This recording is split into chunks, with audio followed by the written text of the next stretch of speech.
Hi. Hello, hello. We're officially recording. Um, Yes. Very cool. Okay, thank you. Thank you for meeting with me. I'm very excited about this. I've been trying to kind of tap in here and there this morning, but I didn't. No information came through, but a general sense of Isis in particular and ancient Egypt, so that might come through. But in advance of that, is there anything that you wanted to focus on today? Bring in abilities, release anything here, star heritage, galactic heritage information, anything like that. Well, it's really funny that you mentioned the Egypt part because before we got on the session, I was on Instagram and I saw a picture of Sekhmet. And I was like, "Oh, I love this!" And then I posted it to my Insta stories.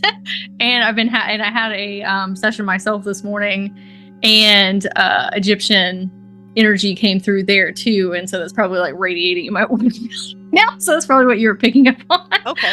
Yeah. And I had recommended Sekhmet Reiki to somebody earlier, and so that's probably all the Egyptian energy.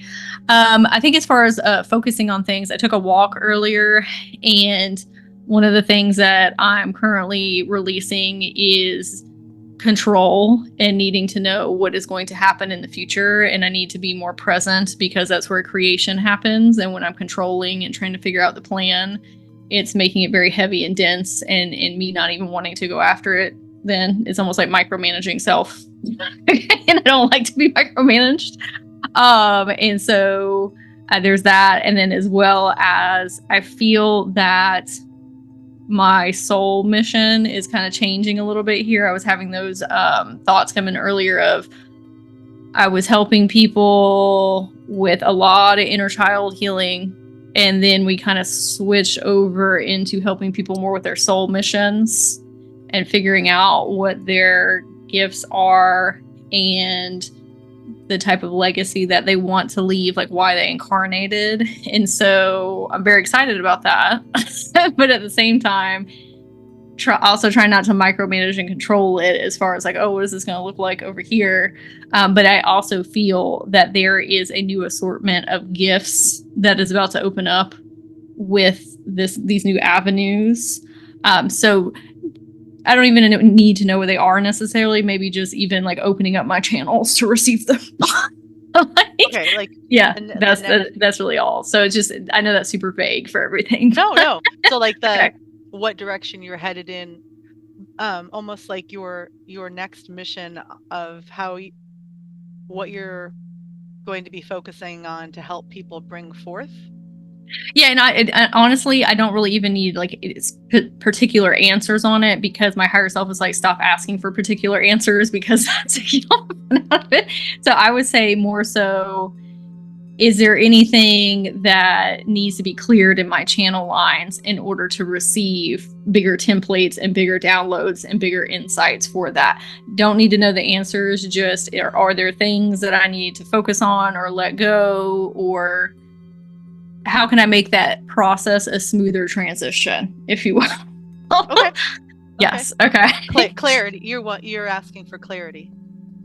Yeah, or just clarity in my channels, my channel lines, because I'm doing a lot of sessions coming up, like back to back to back to back, and I'm already kind of starting to not feel the heaviness of it necessarily, but like doing Akasha work with a lot of people, like it can clog your lines because you're going in so deep with people. So maybe like preemptive channel clearing. Okay. Does that make sense? Yeah, no, that makes sense. Yeah. Okay. The release of control is interesting because I've been having as you were saying it, I'm like, I've been having this conversation with myself all day yesterday and today on stop hyper focusing on things that don't need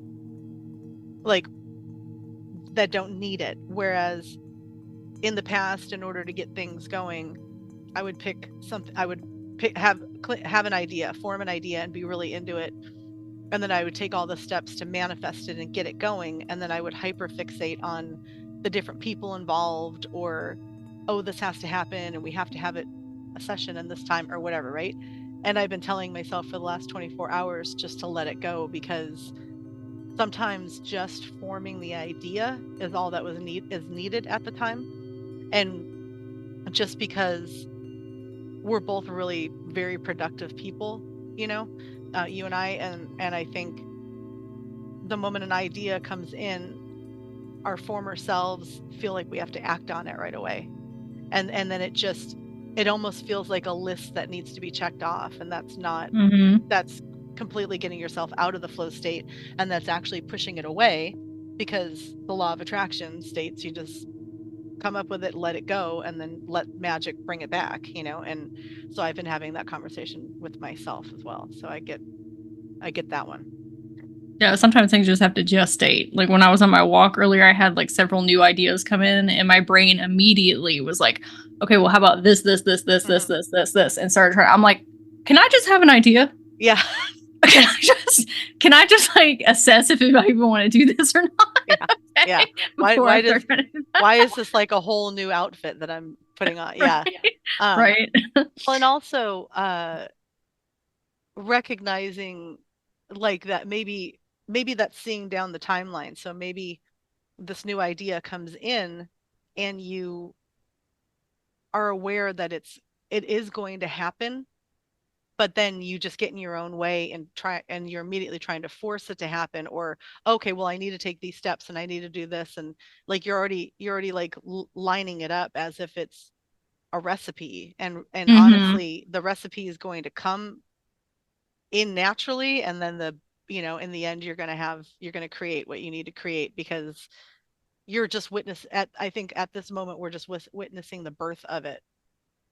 The other thing, what I identified for myself, and this might help you, is I realize that there are certain habits, okay, like a little game that I play on my phone when I just want to tune out and let my brain sort something.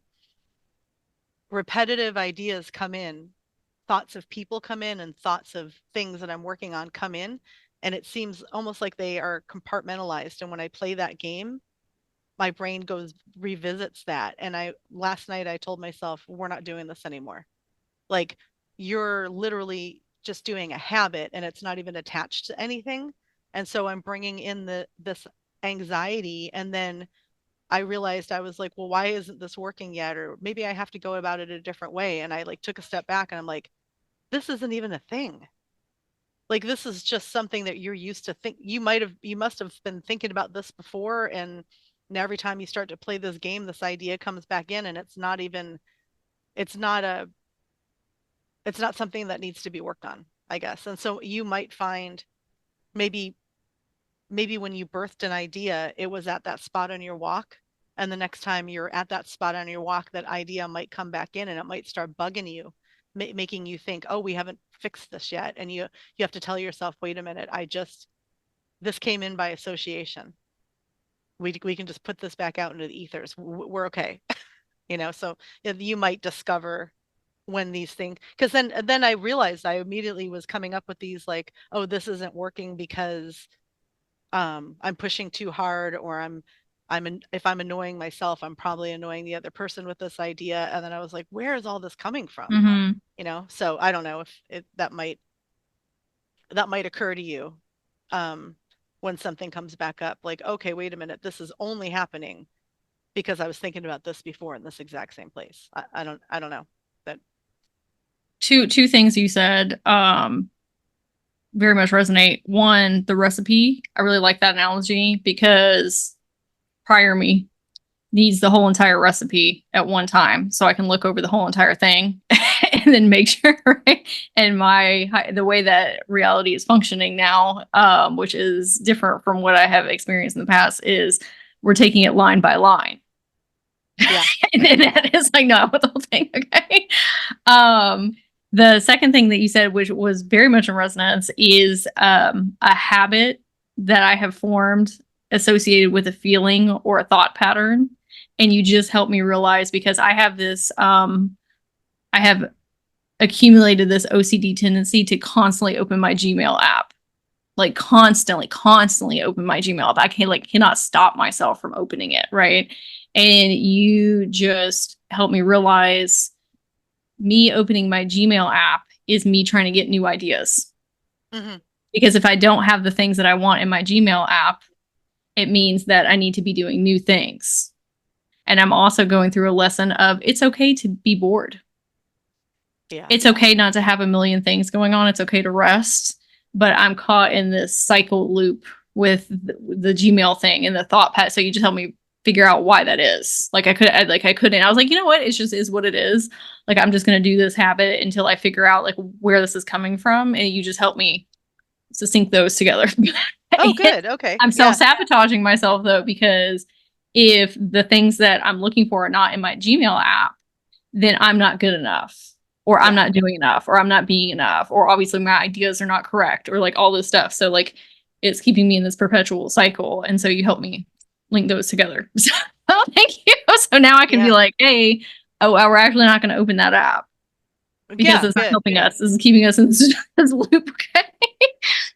Good. Good. Well, and it's Yes. it's it's just permission slips. It's like all these things we already know, but sometimes we just have to bounce it off the other person or Mm-hmm. hear it out loud, and then you immediately realize, oh, wait a minute, I've I should have messaged you before. I should have been like, "Hey, I'm having this OCD thing with my app." Like, I didn't even think to like ask yeah, you about it. Okay. just Yes, but clean thank you. house. No, that was super beneficial. Like everything you just said. Well, when we form habits, typically they're like you and I really like to better ourselves. Like we do a daily check-in. We send each other voice notes of like things that we're contemplating or like we're constantly self-checking, and part of that, all of that is for growth. All of Mm-hmm. that is and it's really important for everyone to, as you go along your journey, check in, and I'm like, am I, is this still serving me? Am I still utilizing this? Have I gotten as far as I needed to with this? Is it time to restart? Am I too comfortable? And, Mm-hmm. and if you're too comfortable, you're not growing. It's and it's such a it's so funny because we spend our daily life doing things to make us comfortable, eating when we're sleeping, exercising, all these things, like maintaining so that we're comfortable. And then as soon as we're comfortable, we get bored and we realize that we need to create new patterns and new neural pathways in order to engage ourselves again and chase our passion and our excitement. And then so it's this it's you have to find a balance between those two things, and Yeah, because sometimes I'm self-punishing to create forward movement. It's not actually coming yeah, from a good place. It's not actually yeah. coming from growth. It's just like, hey, you're not doing enough, so you need to do more. Right. And Okay. then you get uncomfortable, Yeah. but not in a good way. But like then Yeah. you start looking for ways to, like you said, self-sabotage. So you almost blow things up a little bit just in order to force yourself from allowing it to continue, even though you don't know how to fix it. You don't like where it's at. We just keep forgetting that growth happens when we're quiet. Mm-hmm. Growth happens when so we go and we learn about a topic, and that's fantastic, but we actually absorb it and utilize it and contemplate it when we're not watching it. The muscle growth happens, like you work out, but then your muscles grow overnight when you're sleeping. And we have to remember that it doesn't have to all be research. We pick topics that don't have answers, which is great. Like our answers are within, so that's already good. But it's a lot. It's like the habit stuff. It's the 3D stuff where we get hung we get hung up. Oh yeah. My higher self's like, when are we just gonna be in the quiet? Like when are we Yeah, not gonna be listening to podcasts or TikToks or webinars? Like, can we just not be listening to things and just be in the silence? And so I was like, oh, you got me there. So I took a silent walk earlier. yeah, yeah. Yeah. That's I do try to purposely switch up my habits. So I I do tend to, at every opportunity, listen to things to enrich my knowledge or my what I'm into at the time, my rabbit holes. And then I've started to just put sacred geometry with meditation music on in the background and sit with my thoughts for a little bit. And then when I'm like I find myself getting either agitated or spiraling on something, I'll be like, okay, now it's time for other input. Because then when you put on the other input, you stop the bad habit and you stop yourself from escalating or the anxiety. And we're complicated. Yes, there's so many layers. So many layers. Okay. All right. Well, cool. All right. So let's you already have you've already had your frequency work, your session with Case Parks, Everyday Masters. We love him. Check him out. Everyday Masters. Everyone Case check Park. him out. Yeah. On YouTube. Yes, he's about to start doing lives too. When what I'm going to do is I'm going to tap into my what's going to happen is you and I are our higher selves are going to start, they're already communicating, but we're going to, in a sense, astral project while we're still very consciously aware of what's going on here. We'll go into a shared translate state.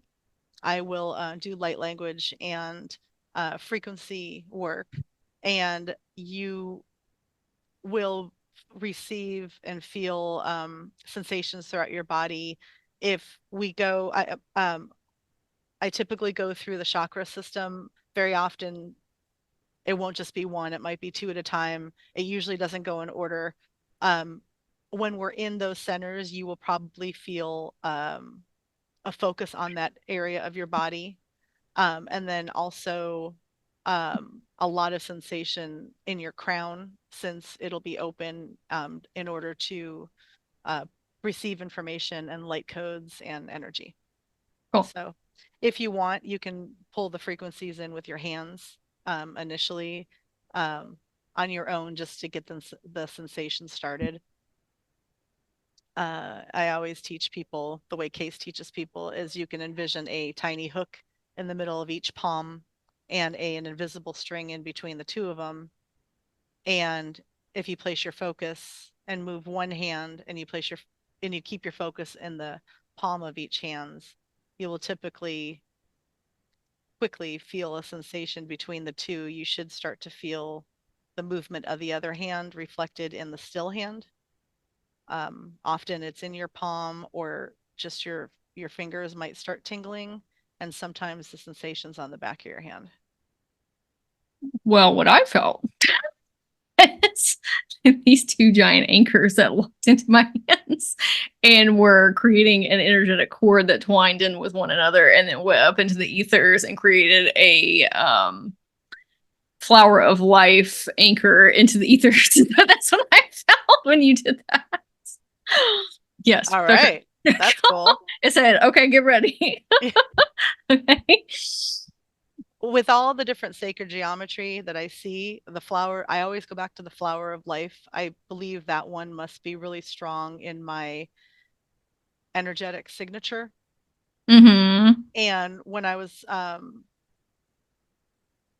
started the remote viewing class with Tony Rodriguez, and we were texting back and forth. We had the pleasure, we had the pleasure of meeting him in Texas. We were texting back and forth, and I said I had this. I think, I had when I was sleeping, I was astral projecting, and I saw ruins, almost like, I think I saw the Colosseum, and then I saw a separate image of a farmhouse, but I saw it through a grid, and I think I was getting like a lesson on what happens when you remote view, and I was seeing it through a grid of sacred geometry that had a flower of life pattern. I thought that was really interesting. Yeah, I don't typically work with the flower of life as much as you probably do, so that's interesting. Maybe part of your signature field like connected into mine then. Oh, my left hand is like so hot. Yeah. Yeah. I often get people either feel like a ton of heat in their hands when I start, or but then you might get cold. My right hand is cold and my left hand is like hot. Okay. I thought it was the air blowing out of my computer, and I moved my hand away. I was like, oh no, that's my hand. Yeah. I know that for me, I bring in the energy through my right hand and I send it to my left hand. And Mm. then it might just be because I'm right-handed, but then when I work with people, I tend to have my left hand out as the yeah, sending the energy. So you might be getting like a mirror. Hmm. Um, Oh yeah, I see what you're saying. Yeah, yeah. I am seeing a It lot of must, must be like a circuit. You know how like the copper circuit. I am seeing a lot of flower of life though. I don't know if not just because we're talking about it, because when I go in and things are shown to me, I know that I'm not the whole time I channel, I feel like I'm watching a movie. Yeah, I'm in a pasture, and there's like all these like blue birds up above my head that I'm watching. Oh, when you said that, I saw an image and then I saw a violet sun. Mm. That's pretty. I'm like somewhere. I don't know where I am. I'm No, like there's like a barn, and like I'm on some farm. It's like I don't know where this is. Like I grew up on a farm, but yeah, not this farm. So I don't know where I'm at, but we'll see. you're in a safe, uh, tranquil place. Okay, so we already started in your crown. Like I can see, I think that's what the violet sun was. Hmm. It was actually a portal, and there's a very open space with almost like when you're inside like a cave and then there's a hole in the top of the cave and when you go close you can see the sunlight streaming down. Hmm. It almost looks like you can see it coming down, like you'll see the dust traveling in the light. it Hmm. it's but we're not in a cave, so I'm going to say it's like a portal space because when I look up I see swirling energy. Right now it's in blues. It's the Now it's Eclipse Portal. When you and I were in Texas and we were looking up, like I saw the sun and it had this violet ring around it, and I was like, "Oh, that's so interesting that this violet ring is around this." And then when you were okay. just talking, I was like, "Oh, this is having to do with the Eclipse Portal." Well, it must be adding to the codes that we received, or because like right now its purpose is to connect to your crown and a column that's being created around you that you're in, and it's sending light, so it's sending light codes and connection. I see you holding your hand with your two fingers, your two middle fingers connected, and there's an orb of energy, like a ball of energy in your hand. It's little.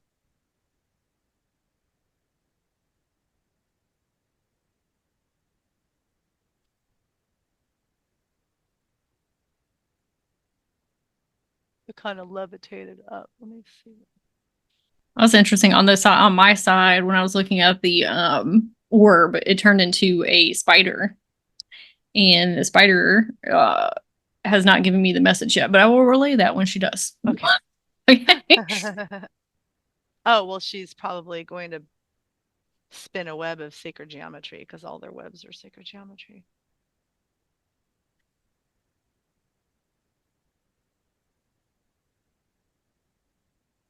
Okay, I just got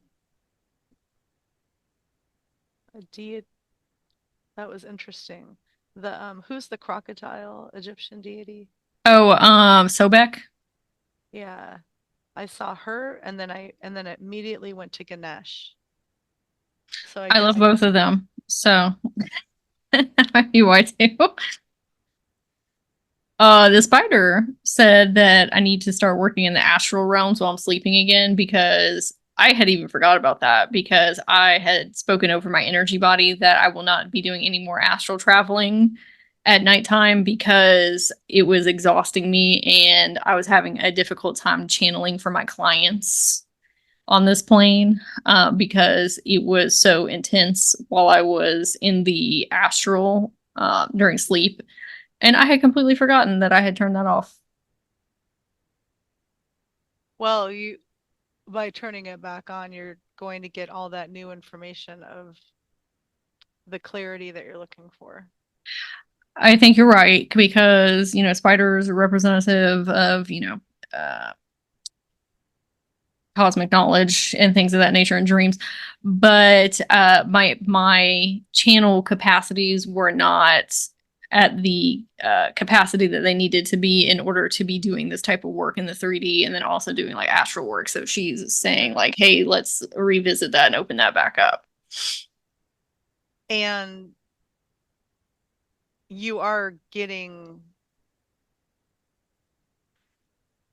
you're definitely getting magic in your hands because now it's much larger. I am actually seeing like almost like a jewel, like a multifaceted purple stone. Mm-hmm. Before it was this like small ball of blue energy, and you were kind of looking at it like as a younger self. So this is something that you did when you were younger. But now it's turning into a much larger, um, it kind of has a 3D diamond shape, but it's really big. And it's definitely like in the amethyst realm. Now I have all this purple light everywhere. I Um, do I do love Amethyst. She also said that I cannot access the level of, let's just call it magic, that I need during this time if I'm not doing astral work. Like working with other people is great. We love that. But there's some things that I need to access that I can't access if I'm not doing astral work. yeah, now I'm getting the honeycomb shape, um, but like a repetitive grid of it. I don't know if that's like a hexagram. Um, Would you okay. ask, and if you will you Yeah. ask, and if you don't get anything, that's absolutely fine. But when you said the honeycomb, I was like, oh, Persephone has been coming up a lot in my field. One, because I watched this webtoon series, but also just like her general energy. And she's the beekeeper. And when you said that, I could hear her trying to speak with me and say something, but for some reason the connection is like not clear. Um, Well, this is just if you have anything come up with her. yeah, this is in your third eye space. Um, your room, if you want to call it, has that. It has a grid of honeycomb. Let's say hexagon. It's a grid of hexagons, Mhm. and it's organic and alive. So the walls of this space are like living. I'm getting living and breathing. Okay, so she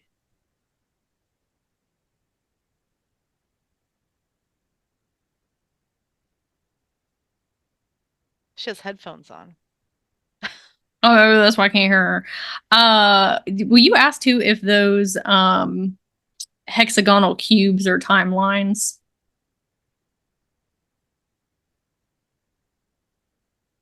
I got birth and rebirth. Um,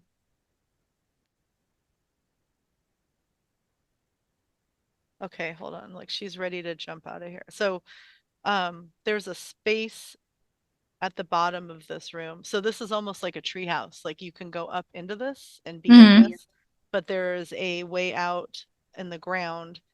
Um, she's gonna she's gonna go down the ladder. So hang on.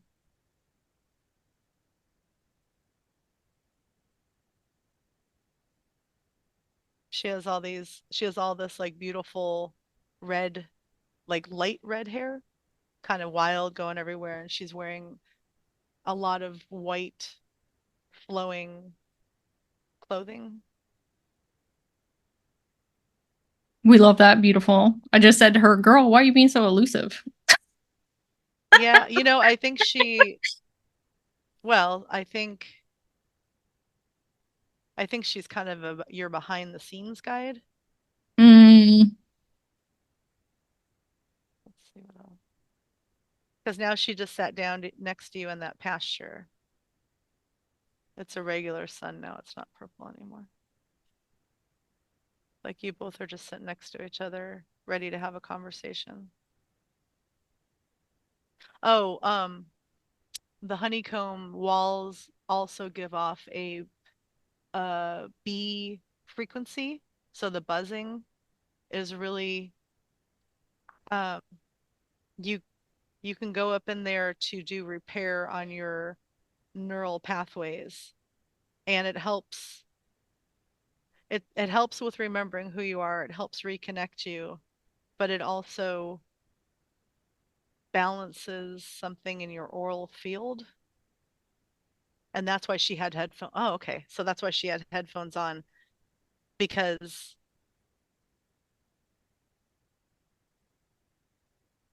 I guess she put herself in there so I could see her, but these tones and this frequency and this sound is for you.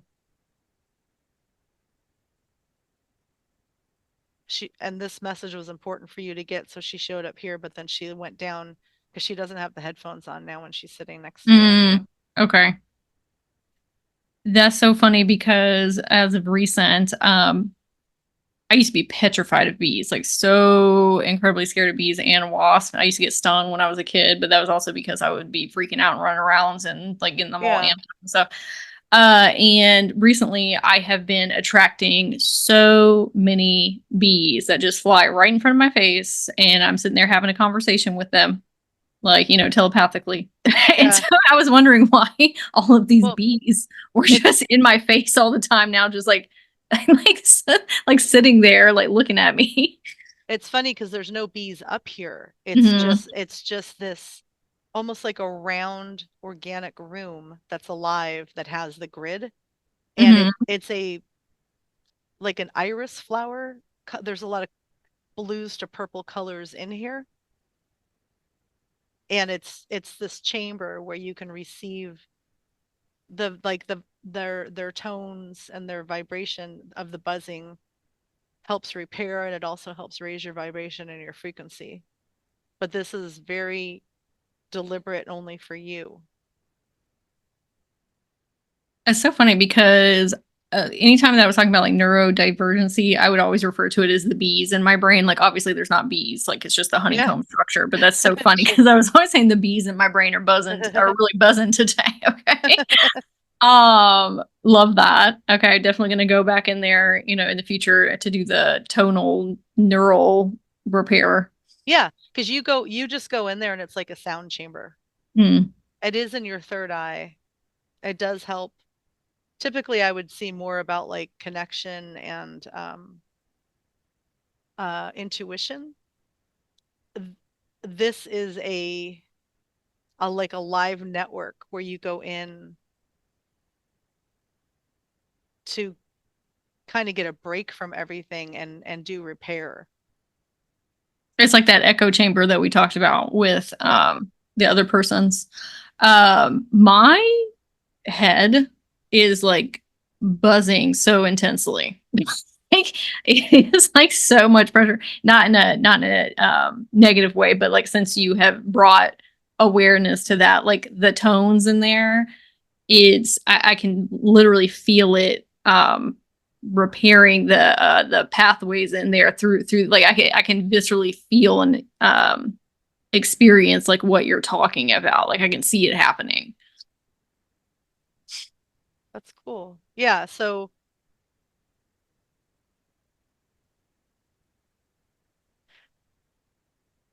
it's it's always there for you. You can choose to go in and out. It is a really like soothing, like I can sense that the walls are breathing even though I'm not seeing them breathing. Like this is Mm-hmm. very I've never been anywhere. Like this is very organic. Everything about this is alive, but it's a very soothing, dim location. The walls are lit within because there's light, because their energy, and energy is everything. So it's like there's not even really a light source, but you can see. And it has almost like a membrane sensation, like it's it's definitely alive. It's interesting. I've never seen that before. My eyes. So when you were talking, like I could feel I don't know if you've ever experienced this before where you're almost like looking through an animal's lenses, like through their eyes, and like while you were talking, like you know when you go to the optometrist and they're like clinking down the different perspectives, like I could feel the bee consciousness like doing that in my eyes, like clinking down all these different lenses so that I can see more clearly, is what they were saying, and from multiple perspectives, because they have like obviously have an eye, but they have Multifaceted yeah, view, right? yes, Yeah, okay. yes. And so they were like helping give me some type of like readjustment up there, but not for my like physical eyes, for my like So spiritual eyes. that's for when you're working with others. You go in here for yourself, and then that just gift just came in so that when you're working with others, you're able to clearly see the different fractals and aspects that you're going to be bringing in, because you're not, when you're taking people on journeys, whatever they, like the chakra cleansing or the um inner child journeys and all the different things, like basically all the different journeys that you take them on. When you're doing that, you're giving them a guided tour for self-analysis, self-perspective, better understanding of self. And when you're telling them this information, it's helping them unlock things, and you're doing a lot of work. But this new grid of you seeing is because you're going to be moving into an elevated state of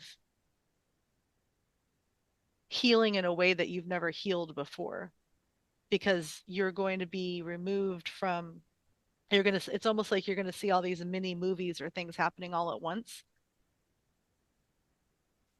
and that's really confusing. So it's all going to be, it's almost like you're going to have the ability to look at like 12 or 15 screens at one time, but it's all going to make sense because you're going to be able to focus in on the one thing and share it, focus in on the other thing and share it. But you're going to be able to take all of that information in at the same time and navigate through it in a way where it all makes sense. Which you already kind of do that, but this is a different clarity, because the purpose of this is to heal them on such a profound level that the instant you speak on this, it's done. Like, that's over. You never have to go back there. You never have to go through this again. The inner child trauma that you experienced will never have the effect on your body the way it has in the past. Like, you're about to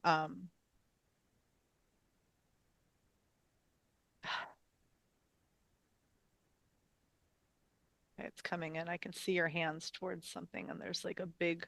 Yeah, I'm hearing something like close the chapters, like close the timeline chapters, because what I do now is like one, I can already move inner children out of timelines and relocate them to the new present timeline with an adult. But however, the seams have not been fully closed on those timelines because it's been prevalent to be open for people to learn how to close them themselves, kind of. But now everybody's kind of like pushed forward in the collective experience, and like they don't need to do that anymore. So now I can just go in there and do like the sewing repair on the timelines. It literally felt like I was having eye surgery. Like literally felt like I was getting LASIK eye surgery or something. Like, and as soon as you got done talking, like it stopped. But I was like, oh my God, this is so intense. Something told me to stop describing it. That was, it was so intense. Like not in a bad way, but like I not that I wasn't prepared for it, just I was like, oh, okay. we're about to do this. Yeah. Well, this is there's a lot there's a huge activation happening because what's coming you already have it, but it's being activated now. So this is you've been working towards this your whole life, and you just stepped into a place where your power and your magic and your abilities are going to be so much more enhanced and so much more powerful. You're supposed to be doing something with your hands during this though too. Like it's up to you um what your comfort zone is. It could be Reiki, it could be light language, or it could just be like I don't know. Are your eyes open? Okay. Well, if I can open my eyes. well, They were like closed. They were I like know, huh? closed to I shut. know. When I do this, if you know, I mean, you can watch this back too. When I first started doing this, it was all light language, and then I realized that frequency was coming through as well. And then I started to understand that I was, you know, just working with energy in general. And now when I channel, I honestly feel like I am reading the air with my hands, and Mm-hmm. I think that's what you're supposed to be doing. It's so funny you say that because I was in a session earlier with somebody, and I don't typically do this when I'm in sessions with people. Like when I was in their etheric field and I was speaking to their energy body, I was taking my hands to scan her to see what Yeah. her gifts were. And I was able to pull them off of her auric field to read them, like her energy body's auric fields. And I was like, why am I doing this? Yeah. No, because you're Like, what am I that's doing? your that's like a new added component to this level of healing, that you're going to be doing two things at once at all times from now on when you're doing this, because you're the before you were unlocking and letting people gently comprehend their story, their origins, their goals, hack trauma, hack relationship issues, bring in the vibration of abundance, like all the things, you know, that we like to focus on. But you were putting okay, so we are always in control of everything that happens to us.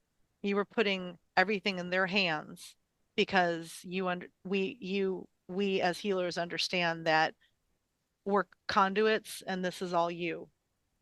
But your level is so high now that you're actually doing things for them with their permission, and they don't even need they're going to be doing very little work. Like their job is to let it go, to bring to open themselves up, let you see it, and then you're getting rid of it. Or open themselves up, let you see the story and you're telling it. And as you're telling it, the activations, the healing, the shift, it's all occurring as you speak it and as you move your hands in a way that it's never been before. That's so funny you say that because and I need to take a bathroom break here in just a minute whenever you get to like a stopping point. No, we can just finish what you were But yeah, saying. I'll finish that and then my human needs to go to the bathroom. Okay, so there's a lot of energy moving. So when I was doing the 30-day DNA upgrade program, about halfway through, my multidimensional awareness, okay, came in and was like, hey, I could do a lot of this work for you. Yes, it's great for your lower consciousness and your human to be doing these things, but like if you would just allow me to take over, Yeah. I could be doing it just as much as work as you can, right? And have almost like this bilocation Yeah. with For two real. different Yeah. levels of healing and consciousness. And I was like, okay, let's try it out. And then for the last half of that, I let her do a lot of the work. And you're right, like there's like so much more that is because there's two of me. There's Yes. multitudes of me. Right? And Like I don't have to. It was my human saying, like, no, it has to be me. It has to be my 3D human self that's doing this work with persons. Like it was almost like I wasn't allowing these other facets of myself to do what they can do. yes. Yes. Yes.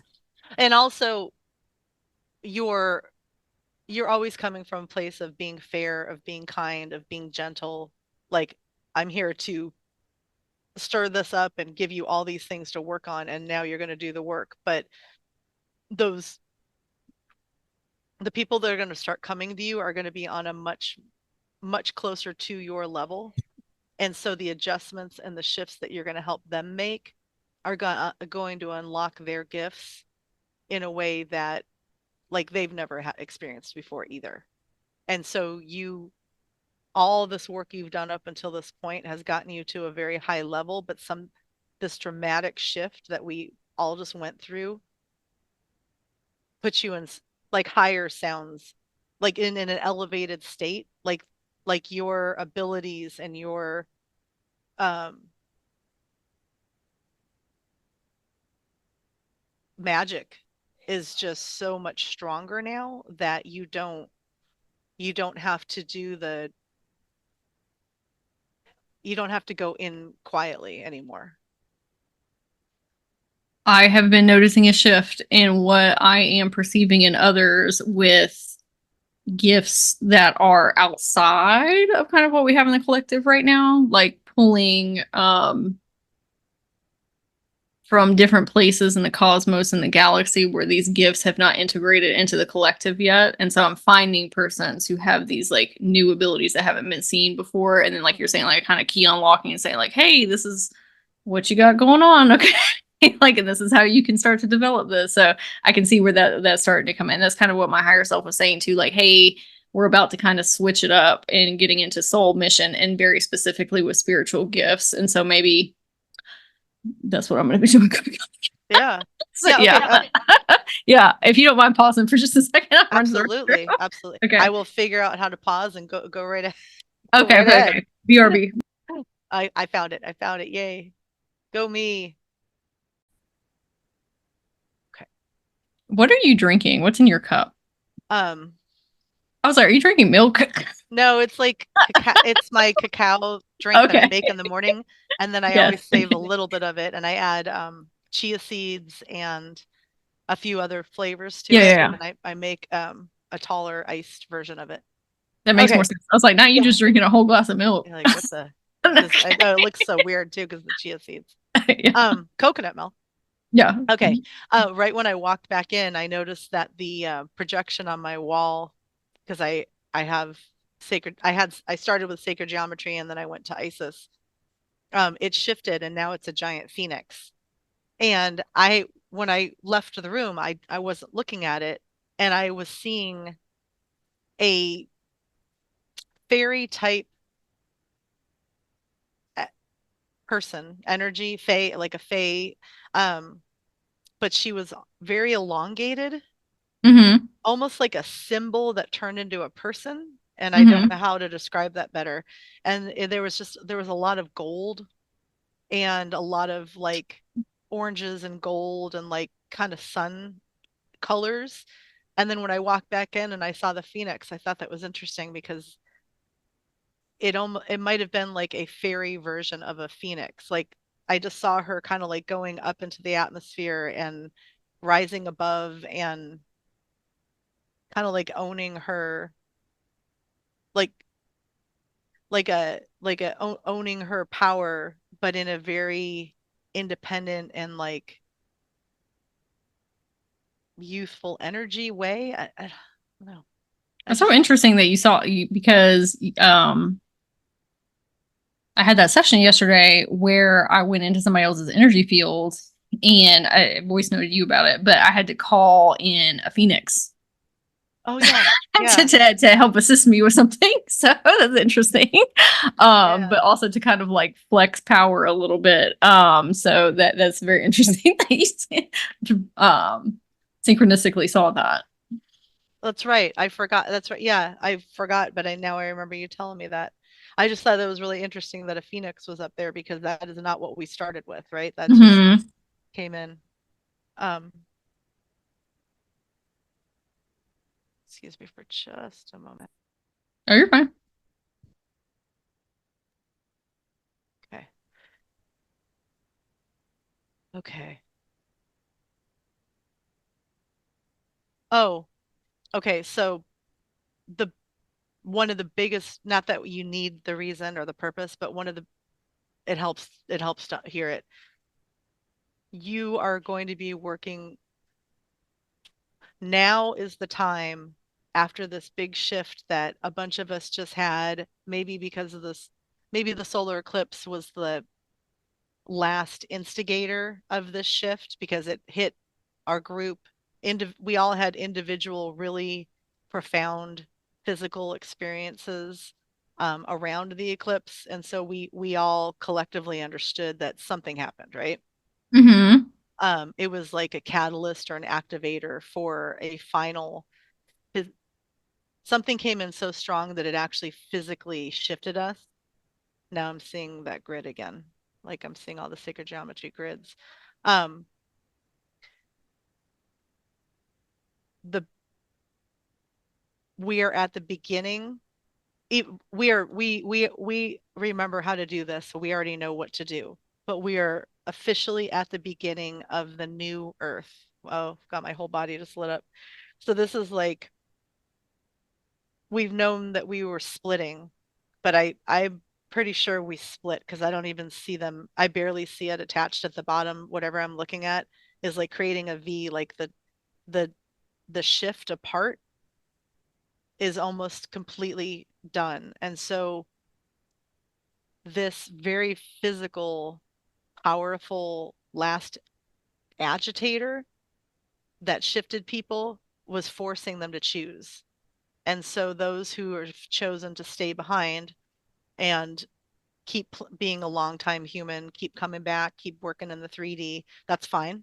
Because there's, in this incarnation, in this lifetime, that's the choice and that's fine. And it doesn't mean that you can't move to the other Earth when you go back. Oh, all this energy is just shooting through me. It's so intense. But you, healers, us, are the healers that are on Earth, that are awake right now, are about to take all of the new people that just stepped onto this timeline and made this choice to come with us. And we're going to be working with them in different ways. And it's going to be, I just saw like the 4 seasons or the 4 elements. So you're not going to just go in and tell their story anymore. You're going to go in and physically move things. And so it's going to take us physically moving our hands and moving energy. It's going to take our intuition and our third eye to see. It's going to take energy shifting between us and physically altering things. Like, there's a lot of aspects in this, some that we've never even worked with before, but as soon as they come in, we're going to know. We're going to remember how to use them. We're going to know what to do with them. Love that. I did get the message beforehand that I'm only working with healers now. And that's Yeah. probably reminiscent of what you were saying. It was like the people that hopped on over to the other side. Um, you want to hear something funny? Yeah. I Yeah. was going Always. to. I was gonna. I was gonna. I was gonna have you because I don't see images. Like I feel images through my clairsentience. Mhm. And I was like, it would probably be a lot more beneficial if I could actually like see things like other people do or see things that are outside of me. Right. And my higher self came in because I was going to have you ask about it. And she was like, you already distracted enough. You don't need to be seeing stuff outside. And I was like, okay, that's a valid point. She's like, you're not going to be doing the work you need to do if you've seen all these things outside of you. I was like, okay. Well, So I got the answer. you are going to start seeing shimmers, like literal shimmers of like gold and iridescence and holographic shimmers. Mm, And that's just letting you know, um, outside energies that are around you that are working with you, but all in a very positive way. mm. But you are going to start seeing, like, that's one of the things that you're being given, like an outline in a shimmer and Oh, thank small. goodness, because I don't want to just be seeing shadows. Okay. Yeah, no, this is Shadow people. the word shimmer, and the way I saw it, it's almost like um an outline in glitter. Hmm. Like, you're going to start seeing some of that. Oh, it's like what came up when you said that is like, in True Blood where she starts being able to like perceive the fairy portals, and they're like Yeah. these shimmer Yeah. Yeah. lines or whatever. That's what it reminded me of. Well, yeah. I just got, okay, so look for them on trees, especially where a branch has used to be or a knot. That And is so wild you're saying that, because I have literally been spending so much time with trees recently, and I like have to be touching them. Like my back has to be on them. I have to be looking at them like they're like talking to me all the time. yeah, So that's so funny. Okay. well, trees are portals because Mhm. the roots go down into the earth network. I mean, you know that, but if you want to practice this gift, you'll be able to see them against a tree a lot easier. You will start seeing faces a little bit in trees too, and Mhm. don't let that, I mean, I don't think it would scare you, but um because your gift of sight and your gift of manipulating thing energy with your hands is really strong right now, but you haven't really utilized it, but it's there. And so if you want to start working with that, you'll start seeing eyes, and then you're going to start seeing faces and trees. Oh my And God, you just made me realize that I have been working on myself energetically recently for the last like 2 weeks and going in and trying, or not trying to, but I have been modifying things in my architectural structuring um without even like consciously doing it. Like it's some mhm. stuff that like the higher awarenesses of me have been getting me to do. But I have been utilizing my hands like I was Doctor Strange in the ethers, and I'm like, what is happening? Why am I creating these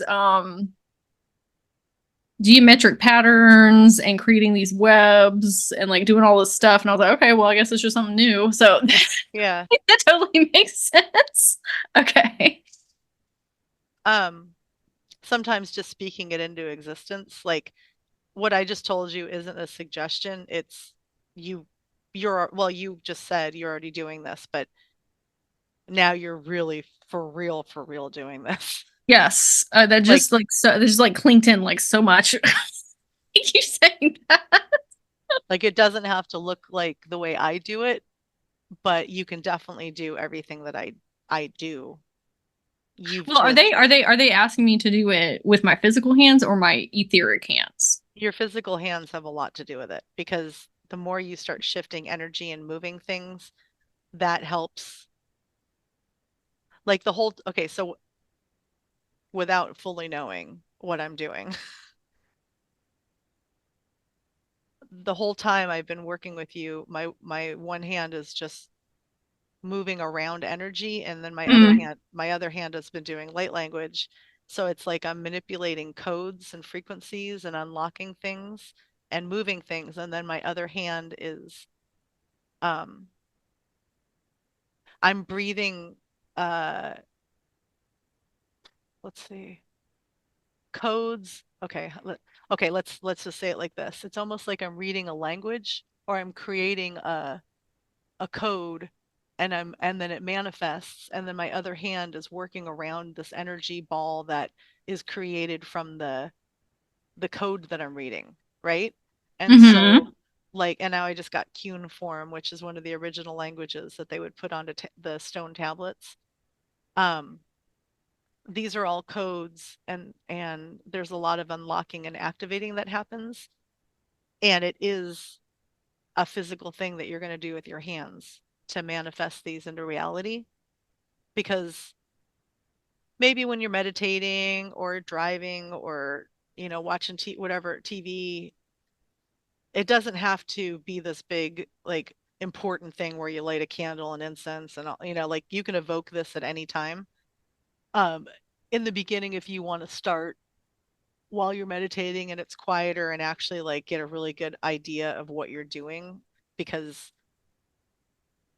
you would put yourself in a translate state and actually understand what you're doing, but eventually you won't have to at all. Like this is just who you are.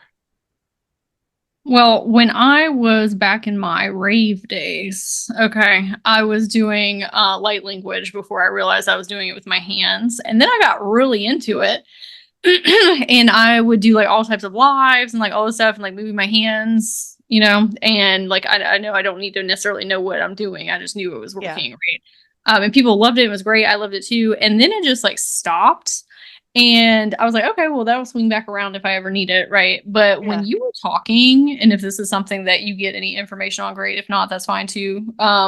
When you were talking, and I was like, okay, well, do they want me to move it with my physical hands or my etheric hands? And then you said physical hands. There was this voice inside of me that said, I don't want to do that, and was very like stern about it and made me put my hands almost like in a like she was getting angry. Yeah. I was like, girl, why are you angry? What are you upset about?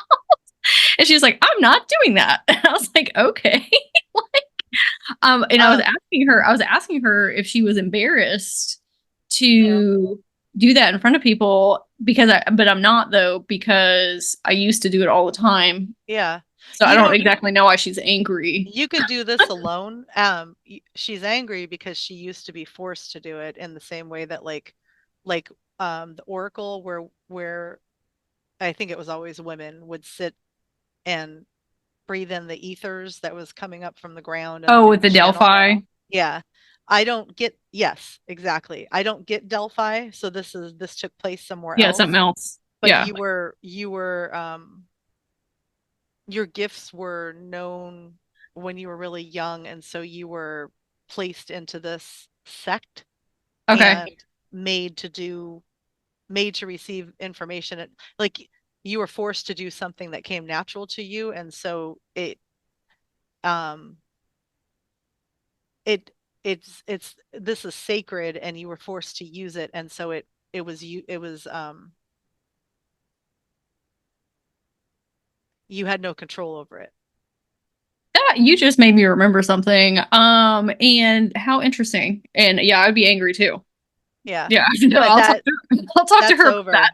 Yeah, Yeah. I'll talk to her about that. But because I'm not gonna force her to do anything. Okay. So um a long time ago, which is not even a long time ago, but like 4 years ago, I had a inclination that one of my incarnations parents were of this like royal lineage, and then they put all of these like really heavy expectations on me to like do all of these like things for whatever, and I like very much rebelled against Yeah. them and told them like I'm not doing this anymore. And that was like a whole soul contract vow thing that I had to work out with her and pull her into my timeline. And so it's interesting that you're pulling up another one, and I'm wondering how many other versions of myself are out there that have been like forced to use their gifts in some type of way, because in this incarnation I also have a spirit of like, well, if you tell me to do it, I'm not going to do it. Yeah. Yes. Right. Yes. And I'm wondering if that's coming from them, and that would serve me to do some deeper work on finding them and helping them and pulling them into my timeline and be like, well, nobody's going to tell us what to do. Like, this is our choice to do these things now. This was in a temple setting, this one in particular, where the floor is stone, but there's some type of crevasse. Almost like I want to say water might have been in there, and some type of essence would come up, and the vapors would put you into a trance-like state. And I kept getting wild magic. And so what was happening, part of what was happening is you were aware of the powerful wild magic that you were able to harness, and being forced to use it, or to, like, they were asking you about war. They were asking you about decisions that you didn't want the responsibility of making, first of all, and it was being used for like negativity. And when you have wild magic, it's unharnessed, it can go in any direction. So if you're pushed into sending troops somewhere in a covert way to gain control over another army, it's going to work, but that's the last kind of responsibility you would ever want to have to be given. Oh, I'm about to throw up. You not throw up like physically, but energetically. Yeah.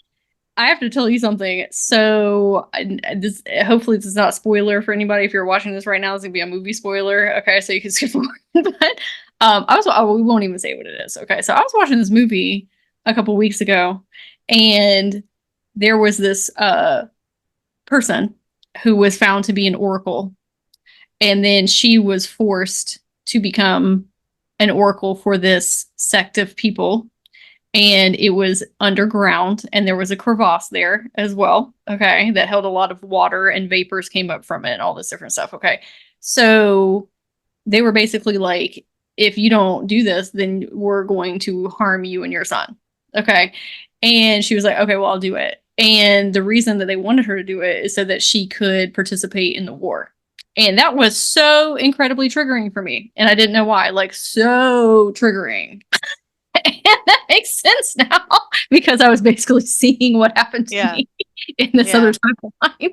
Okay. Like, you were alone in this room doing this, but like you're seeing things that you're not even telling them. Like you guys don't want me to fuck with this. You understand? Oh, like you're making me do something and it's gonna work, but like we shouldn't have this advantage. Like we shouldn't even be doing this to begin with. Like these are not, there was no love and light part of part of this. So on your own, you could go in there and work with things, and that's where you would see the fae, and that's where you would play with fairies and things, right? But when you were forced to see things, you were always right, but you were never proud of that.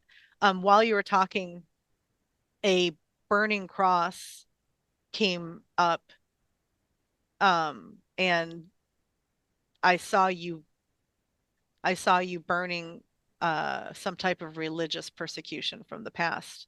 I didn't get anything else, but it was like a completely fire engulfed wooden cross that came down, and we got rid of it. So there was something like I was persecuting other people, or I no, was no, in you were persecuted by religion for the gifts that you had. I didn't see anything else mm, about it, but like it was a very heavy um foreboding. It might have been in that timeline because it's like when people use religion to be self-righteous and almighty and high and mighty, but they're only using it for control, mm-hmm. and you saw through it completely and hated that was even part of the way people lived, because you were gifted with this wild magic and comprehension of just working with nature, and like just leave me alone and let me do what I'm good at, and you were in this formal setting with all of these other belief systems and forced ridiculousness around you, and that's the life that you were. It could have been because of being royal, where there's just, this is the way things are, and the reason that we've gotten this far. um I just got the word Rosicrucian.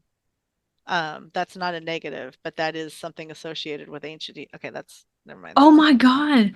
Earlier, when I was on my walk, I looked down on the ground and there was this book, like this tiny book, like this really like minuscule, like miniature book, and it was a holy Bible. And I picked huh. it up and I was like, how odd that I Yeah. found this. Like I made a video about it earlier. I'll show you, but I Okay. was like, oh, this is so interesting. And on some of the pages, there was fire with people in it. And I was like, oh, okay. I was like, this is so intense. Okay. There's so much trauma that's coming up in my body right now. Like, so much trauma I can feel in my body, Well, which is fine. It's fine. We need to you're get rid gonna of it. But you're gonna get rid of all of this, and then you're never gonna have to like, go my back. body is on fire, like, Yeah. from deep in my fields. Okay. Well, we can go. Oh, no, it's fine. I This is told my, done. no, I know it's fine. I told my body, I was like, hey, like, let's just sift through it because then we could just be over a lot of it. Okay. Like we're safe. That's what I was telling my Yeah. mom. Like we're Well, fine. it's done. Yeah. It's done, and now I'm Well, I do seeing. need to go get that timeline though, because I can feel that she's stuck. And so I need to go later, or I can just tell her now actually, but I invite her into my timeline.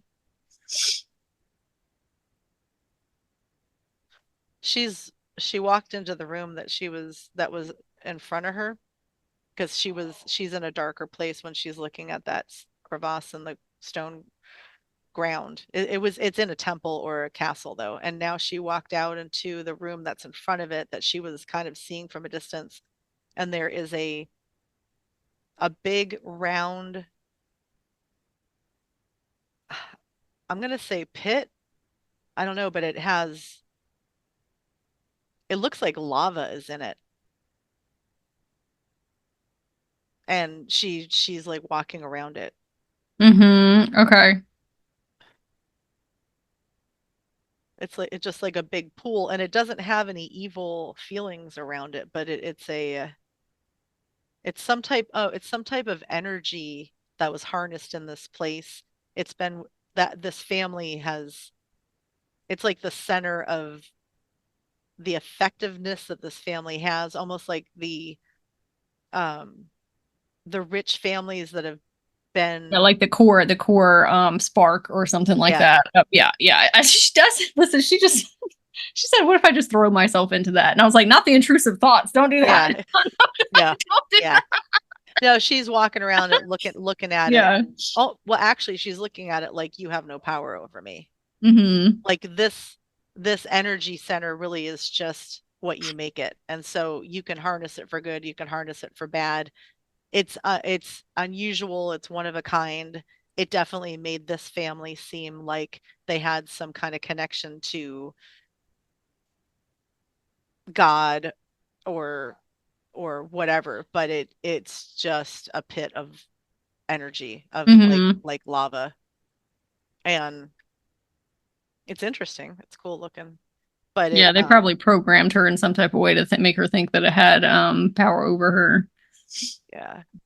No, her family had power over her because Yes, not the she's actual pit, the family. yeah. Yes.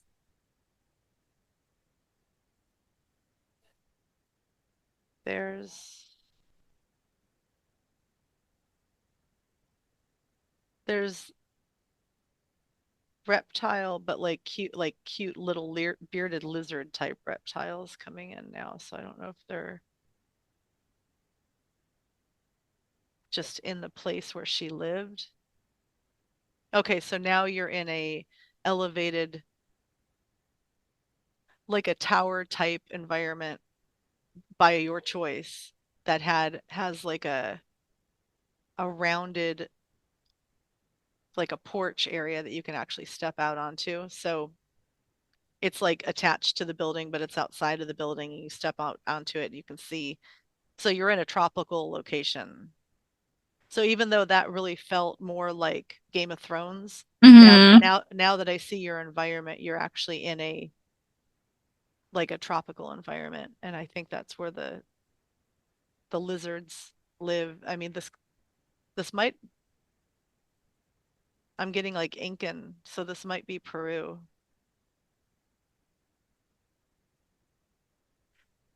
It's so funny you say that because here, like where I live, like physically now, there's like all these newts and geckos and stuff. And even on my walk today, I was like seeing them everywhere, and I've been seeing them a lot more recently and paying attention to them and like saying hello to them. So it's very interesting that you I think they would crawl up and like hang out on there because you had like plants and stuff out there.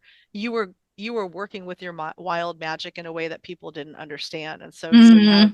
you would grow flowers, and um, you had a lot of magic out in the open that people didn't realize was magic, and so you would draw in um, these lizards would come up and kind of just hang out around you, and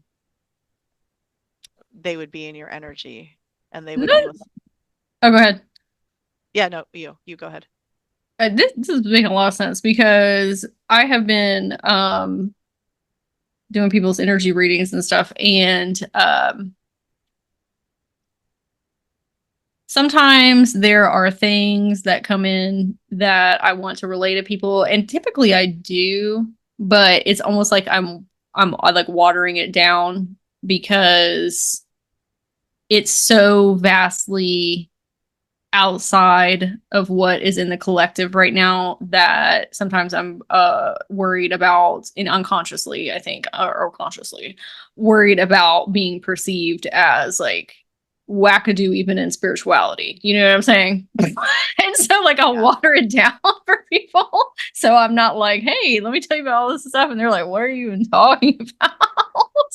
But that makes kind of sense with this timeline and this other and kind of like that other timeline from like way back of like, okay, well, obviously if we like we can be magical, but if we're too magical, then people are gonna be like, oh no, she's crazy.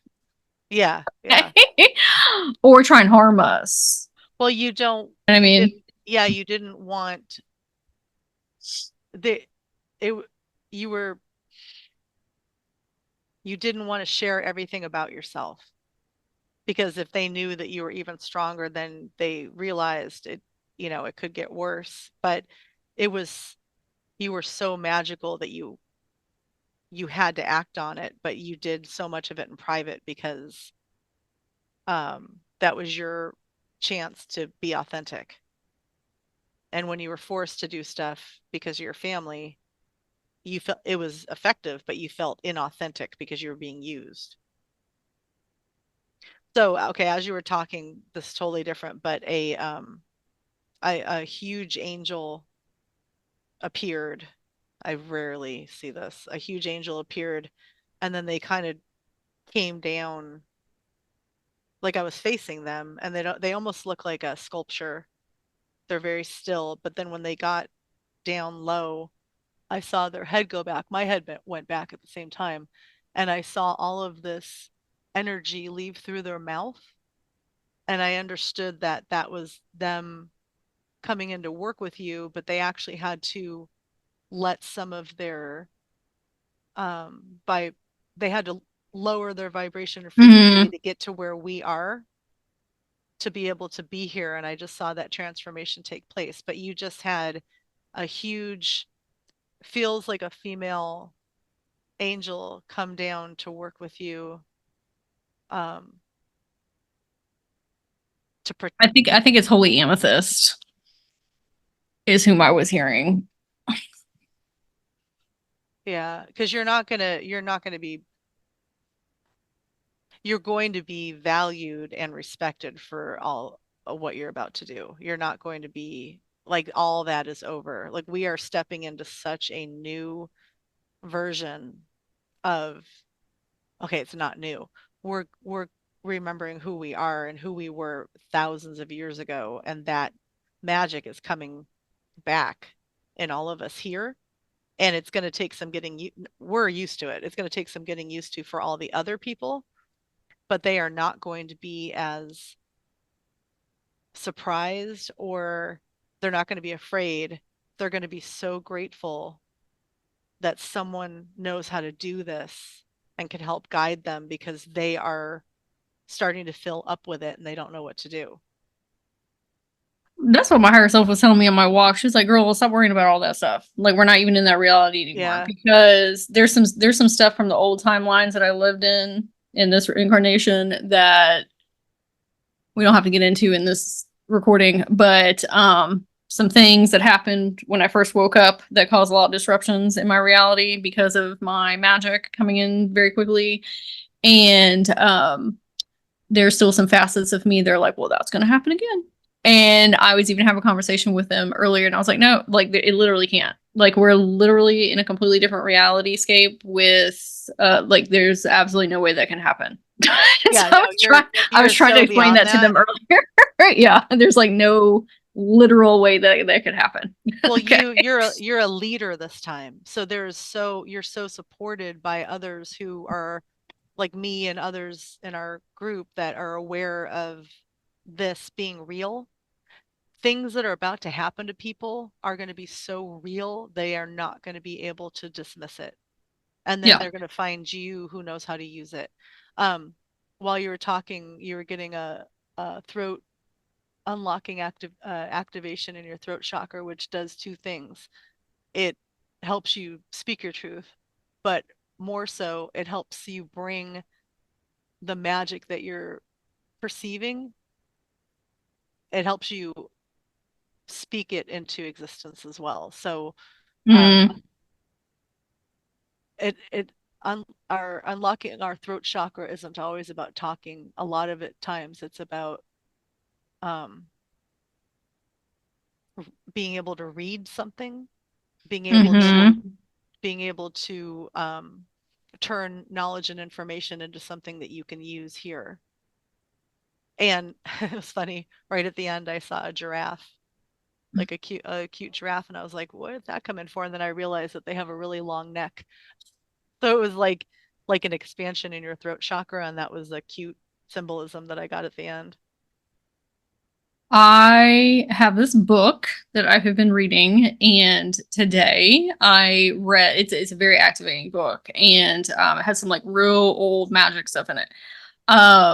And it was saying that you have to be very mindful with some of the words that you are invoking because let me try and pull it down. It chords certain frequencies and vibrations into this reality when you speak these words when you are um an invocator of magic in that way. And my higher self on the walk earlier was like, hey, we don't always have to talk. Like sometimes it's more about what is happening in the silence. And not that we do need to be necessarily like mindful of our words, but the way that my energy is shifting, there's going to be a lot more power behind them. And so I need to kind of like be quiet for a while so that I can better understand the vibrations that I'm sending out of my mouth. If that makes Mhm. sense. Like she wasn't saying shut up and be quiet, but she was like, hey, like you're really sending some really intense stuff to people. So we need to be mindful of what we're Well, doing. and you're gonna be heard more than you ever have before because people are gonna actually the people that are coming to you understand what you're talking about. It's not just a story that's fascinating, but it's going to take them years to unfold. They're not at the beginning of their journey anymore. And so when you're sharing your information, you're going to be heard on a level that is way higher. Like when Yeah. you're Deeper, talking to deeper, deeper parts of them, not their human brain. yeah, Like I'm talking to their human. Yeah. you're always talking to their higher selves, even if they're in the beginning of their journey, but this is different. So when you were just explaining all that to me, I saw you from behind and you were in a fairy state and your ears had like a pointed, they were kind of pointed at the top. And I was getting, as you were saying, I don't need to talk as much, whatever. I was getting that you're um, tuning in to vibration and frequency and information through your ears. And then as I was understanding that, I saw this like organic, almost like leaves or flower type collar around your neck by choice. And that's going to help you hear what needs to be heard, told, filter it through this very protective and powerful. It was shown to me as like a organic collar, but collar is a bad word. I just don't know what else to call it. Almost like No, I know. Yeah, I know what you yeah, mean. Yeah, yeah. Like a it's deck, like a decorative. decorative. Yeah, Yeah, yeah. yeah. And that's going to help you when it's there's a process of what's happening. It's going to come in um and through like your fairy energy ears in a sense, and then you're going to filter it down through this piece that is going to help when you share it. Not only are you going to be heard and understood, you're going to be speaking spells. That's what she was like. We need to be mindful about. That's what she was saying. She was like, we need to be more mindful about what we're saying. While you were talking, I can feel all of this energy draining out of my sinuses. They're not actually my sinuses, but like in that area, right? And through my ears and down my throat. Like all this stuff like pouring down like that, I guess has been stuck up there. It's being replaced with energy that has colors of like a pale purple to a cranberry color, all these hues. of from reds to purples, and it's all being replaced with, like, it almost looks like I'm watching energy pour down through tunnels in a cave system. Yeah, I can feel it pouring in. Yeah. It feels a lot better than what went out. I will say that.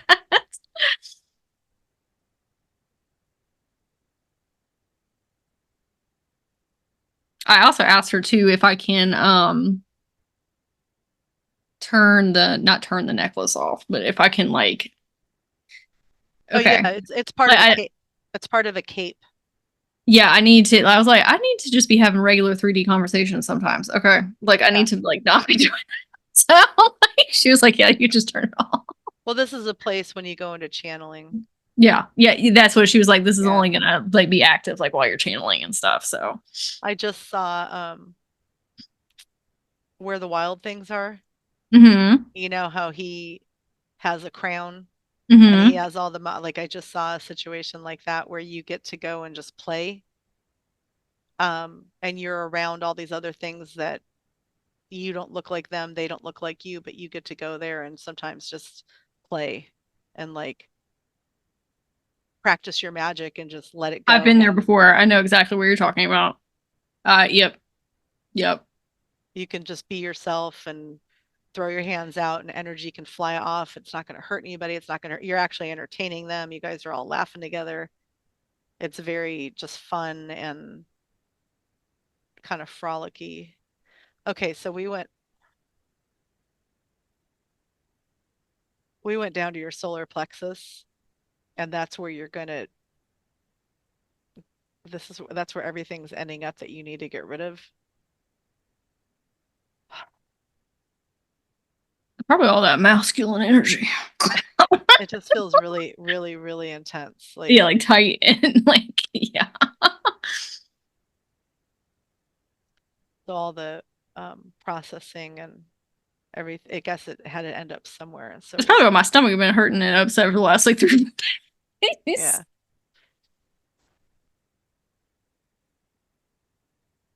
I have been waking up. Oh, that makes sense. I have been waking up ever since we got back from Texas with stomach aches every single morning. Every single morning, I'm like, why is my stomach hurt? But if it's trying to filter all this like old stuff out through that, Yeah. that makes sense. But it was like, oh my god. All right, so we just opened it almost okay. In Star Wars, when they hit that button and they go hyperspeed and like they're traveling towards something really fast, and as they're passing things, it's like stars are like Mm-hmm. okay. Mm-hmm. So but in a more colorful ways. So we're racing towards a very bright, tinged with gold light, and we're we're tracking all of this like electricity looking colorful streaming by, like lines are streaming by us, and Mm-hmm.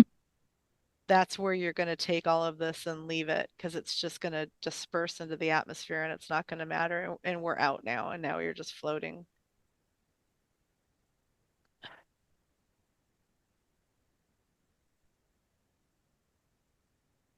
Like, I felt that building and it was so intense, like we had to go somewhere with Yeah, that. it looked like honestly like I saw a flashback of what would have happened if we didn't do that, and it was almost like a star combusting in on us.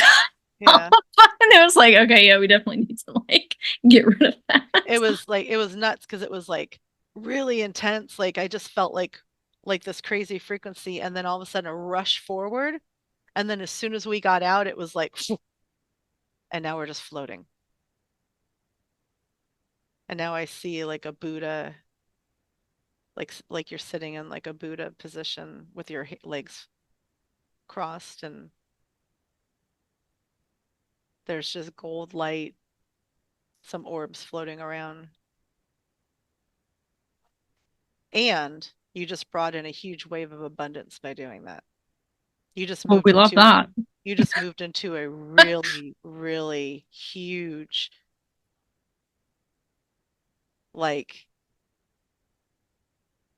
huge shift into abundance. And that's going to come in all different forms. It's going to start with a lot of clients. But I can see your hand is going like this, like you're bringing it to you, right? Just you're bringing it in. Yeah, I think this session gave these facets of myself that were concerned about reaching our magic in its totality. Those permission slips, like you were talking about, of like, no, this is what we came here to do. Like, we need to stop kind of pussyfooting around to and just like do it, right? But at the same time, holding grace for my human that actually went through a lot of trauma in other incarnations, and not forcing them to do that either. Like, it's had to work out in divine timing and divine alignment. You just were handed a. Okay, so in tarot, it's is it rods, or what's the? Oh, like the wands? Yeah, okay. Well, I didn't want to say the word yet, but yeah, it's exactly what it is. So there are these flowers that grow really, so it's like a stalk, and then all of these buds form on the stalk, and then they all like it, I see it, I don't know what they're called.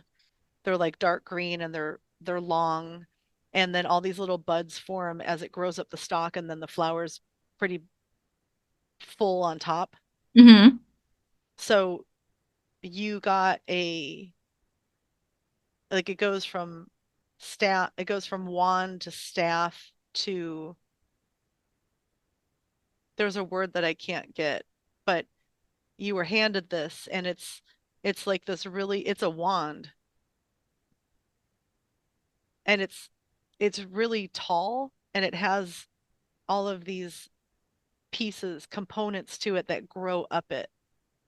So there's like crystals and metal, there's filigree, there's like metal that's like a vine that wraps around it in different parts. Some of these are lit from within. You can evoke fire on the top, but only half of it if you need to. And I don't know what you need that for.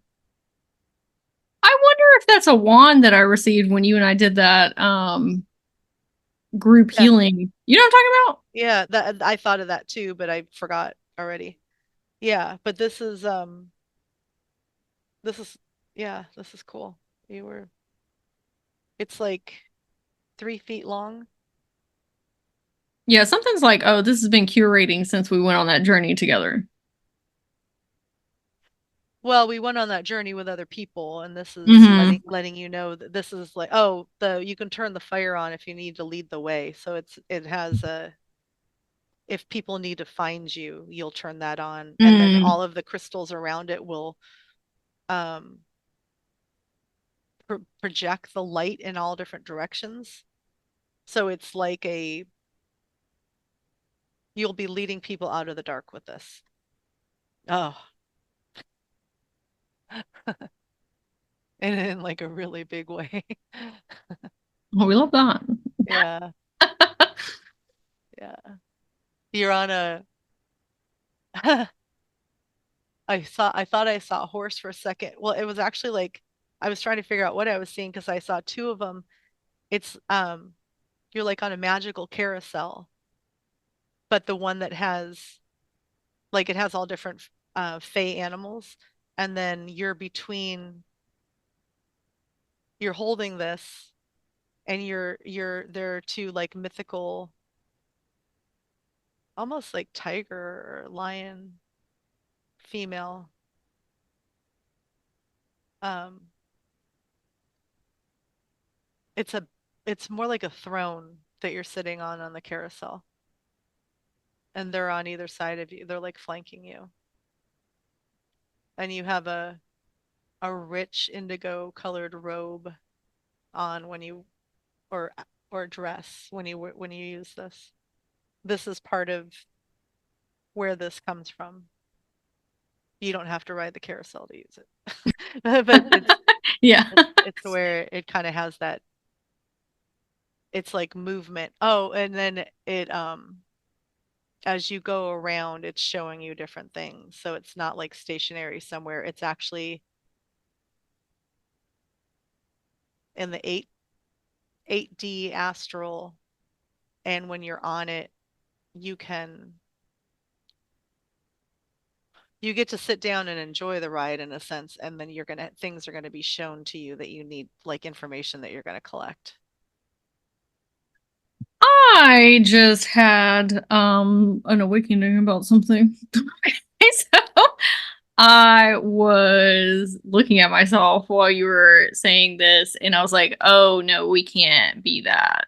Like, there was a version of me that was like, no, no, we're not going to do that. Like, we're supposed to be very humble. And I was explaining to her, like, hey, it's okay if you're more advanced than most people. Like, there has to be people, because like, she was like, no, and I could see what she was doing.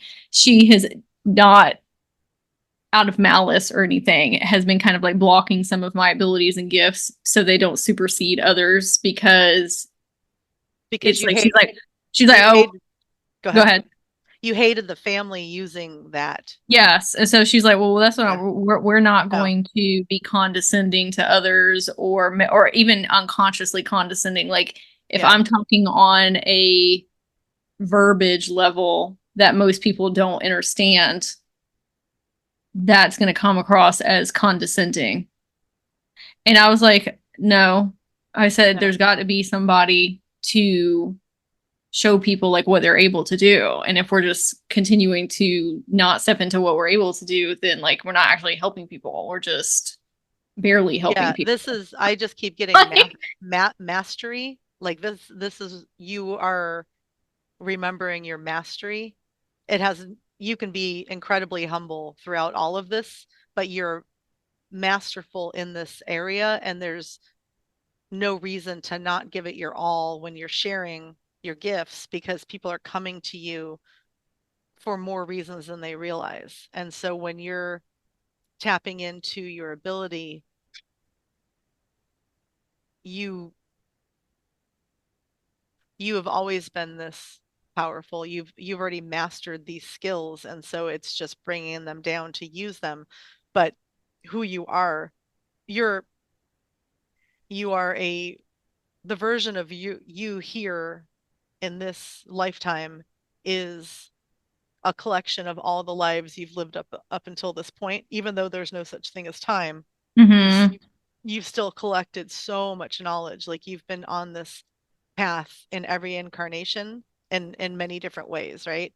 And now it's time to use it. Yeah, that's what she was saying. She's like, it's fine if we wear the robes. Yeah. Like, she was like, it's like if you, she was saying, it's like if you, she's like her human terminology. She was like, it's like if you, like if you have all these people that are at college and they're graduating, and then you have some people who are wearing like specific cords because they've attained certain like knowledge and things like that. Like, let's what are those things called?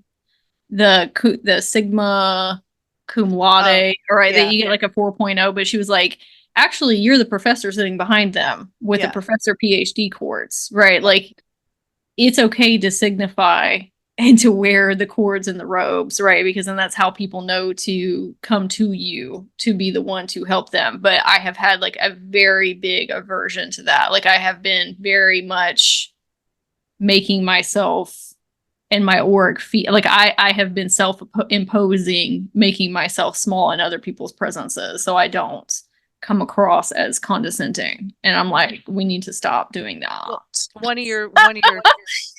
one of the biggest themes in your this incarnation is being fair. And Yes. and so you never want to push your agenda, your opinions, your lens. You never want to push it on people. That's why you're always checking in and making sure, like you making sure that you're not just that you're understood, but that they understand your intention behind it. Mm-hmm. Because you don't like to push any. You're very strong in your own convictions, but you don't want to push it on anybody. But that's totally different. This is okay. Like when I have a cake business. If someone sees something on my portfolio and they're getting married and they want that cake, when I make a contract with them and say, yes, I'm going to give you exactly what you're asking for, that's my job. They That's what can't, she's saying. She was like, "Girl, show them what you can do, because yeah, otherwise, how are they gonna know?" they're going to come to you for a reason. There is a Show lot. them your portfolio, like your actual portfolio, not the fake Yeah, one you have yeah, curated and you show yeah. people. No, you can step into this position that you've already stepped into it with such grace and dignity and remain humble throughout all of it and still be magical as fuck. Like you are not intimidating anybody. You are here if you are here on a mission and to serve in a way that has been leading up to this, but now it's like the blinders are off now. There's something in this. We're still in the 8D, and this is your wizard realm. There's a lot of wizard imagery in here. And so if you go through where you see yourself on a carousel and you're being shown things, just know that you're in a wizard dimension. That's absolutely what it feels like. And I will say that I just saw a depiction of what I was doing with people's higher selves. Like, she showed me, obviously it's like a human thing, but human symbology. But she showed me where I was contacting people's higher selves in the ethers to contract to work together in this incarnation, right? Of like, hey, um, let me show you what I can do. And like really kind of like showed them this portfolio, but I was only showing them like 3 pages of a 100-page book, and I wasn't showing them the rest of the book. I was only like, here's some previews, and this is all I can do. Right. And I was like, oh my God, like, what have I been doing? Wow. And I was like, okay. But it harkens back to kind of like it's not even something that I was consciously aware that I was doing until you just brought it up. Like, I could see it clear as day.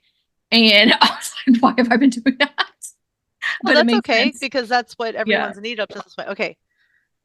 So we're about to finish, but we just went somewhere that I found out where you've been hiding there. Okay, I don't know how to say this right.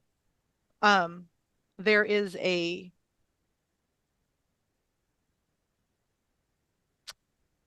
uh okay, I'm trying to I have to get this right, be able to speak this. Let me just tell you what I saw. I'm not quite sure if it's you, a fractal of you, or someone you work with. There is a feminine, she's appearing as a sculpture, but I know she's not. She's underwater. It's dark. When she first showed herself to me, she had these tiny little antennae that came out over her eyebrows, but she doesn't look fey. She looks hidden and powerful and can be dangerous. This might be like the underground, underwater. Yeah, it's Okay. like aquatic. I can see Yeah. her. Yeah. Yeah. She's ancient, It's like ancient, down in the ocean, ancient. like as Yeah. Like down the ocean. Yeah. ancient, hidden on the floor of the ocean. Yes. That's where she is. And she's been down there a really long time. And that's where you are hiding your most powerful parts. I'm talking to her now. I'm like, girl, what are you doing down here? Like, why Yeah. are you down here? Why are we down here? Like Mintaka came up, but I don't know. I don't know. Like if it is, it's in like the deepest part of it. And This is somewhere. Yeah, I think this is somewhere else. This is somewhere I haven't seen before. she was celebrated somewhere though, because there are sculptures of her. But this is a very sacred, hidden, ancient magic. And this is part of your origin.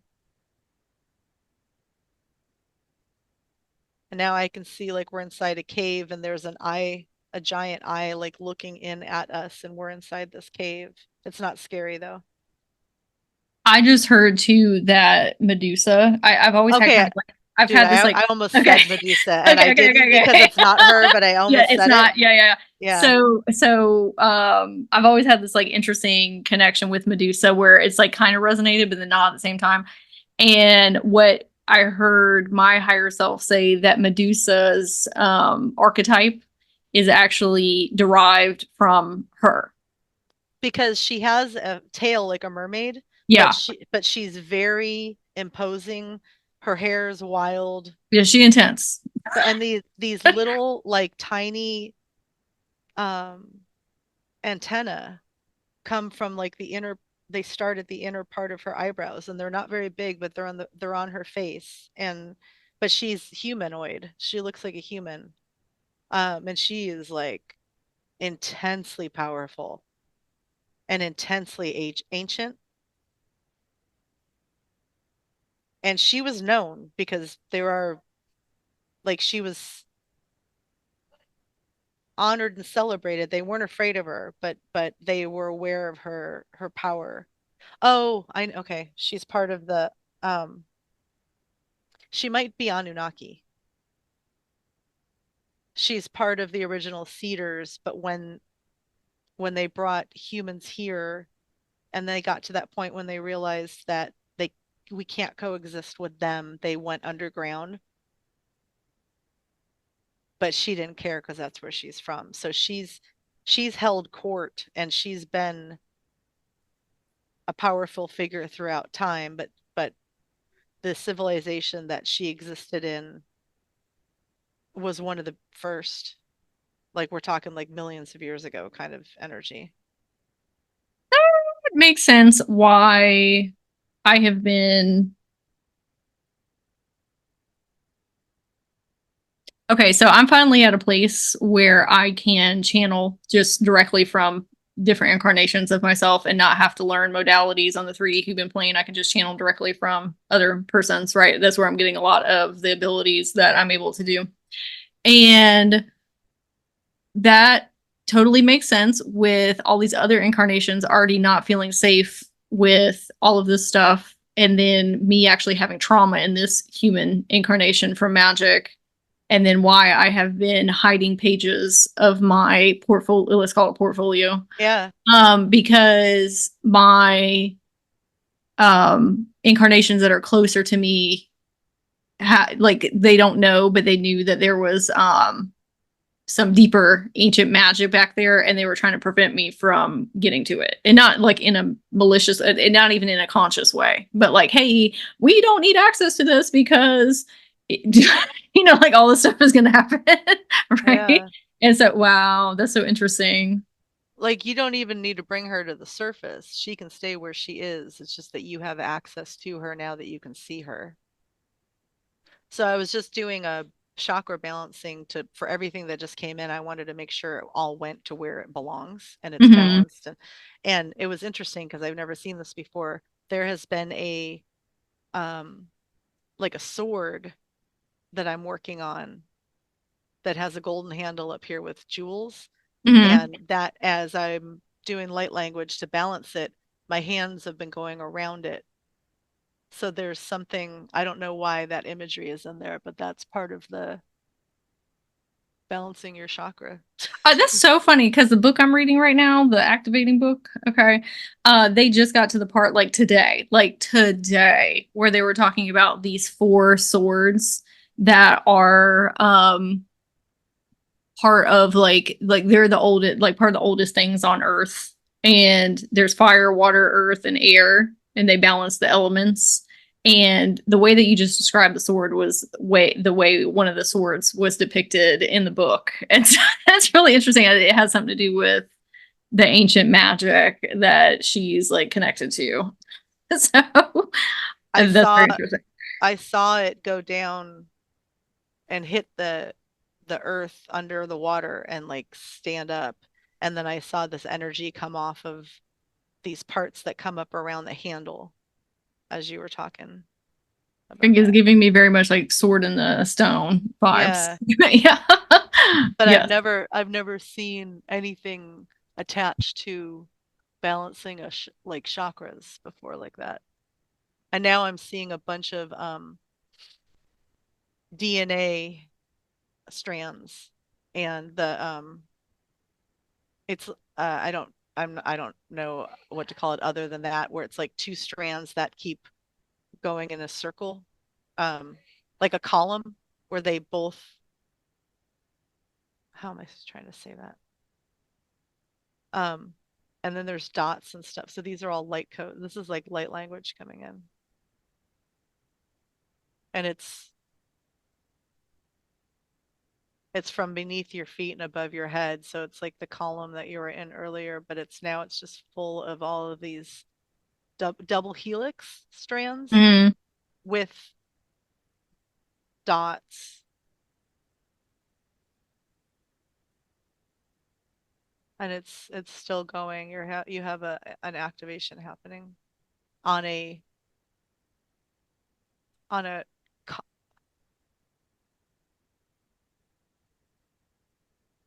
it's this program that's not a program, it's something running through you.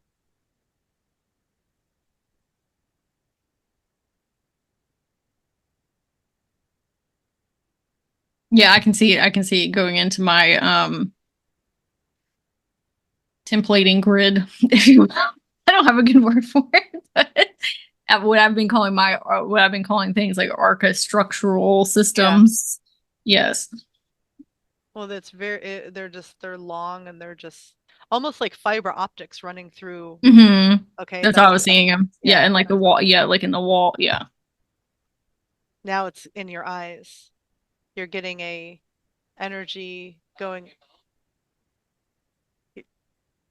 You're getting an energy that's see-through, that's floating in almost the way, like it almost looks like an octopus swimming in an etheric, pulsing, like its tendrils behind it are pulsing as it's projecting towards your pupils. I've never seen anything like that either.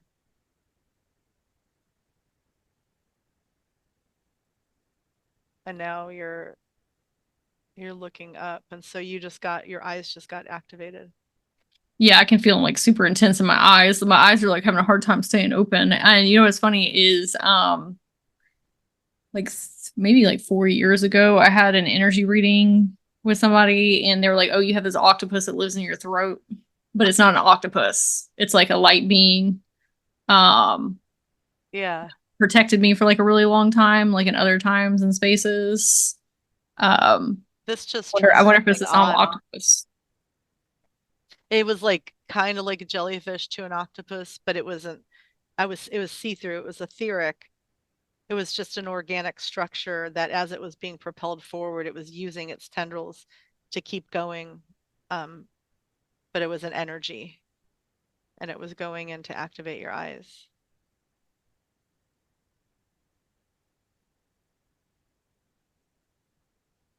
Oh, okay. My eyes Okay. open, so That was so like intense, like in so many different capacities on so many different levels, but like in the best way. But like just so many dimensions and so many layers of incarnations and so much trauma and activations and upgrades. That was wild. well, we spend all our time telling people to deal with their trauma and get rid of it and never go back. So I guess Yeah, it was like, well, it's your turn. that was wild. The session, which I didn't think that it wouldn't be, obviously, because you're like super hecka powerful, but I just was not anticipating receiving all of that today. Yeah. Yes, yes, that was absolutely magical. You'll be unlocking that for a month.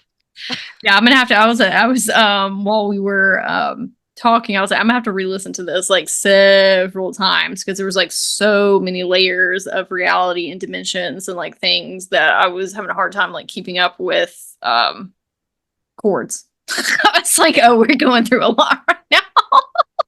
My Yeah, head is so yeah. light, like I feel like I might not even be able to walk right now. Yeah.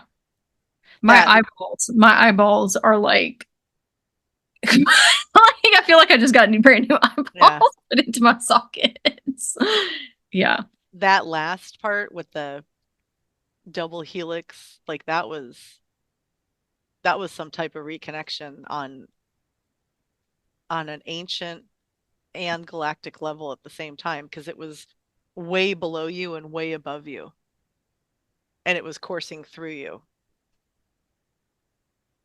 and it was like this column, like it what I would imagine is inside fiber optics.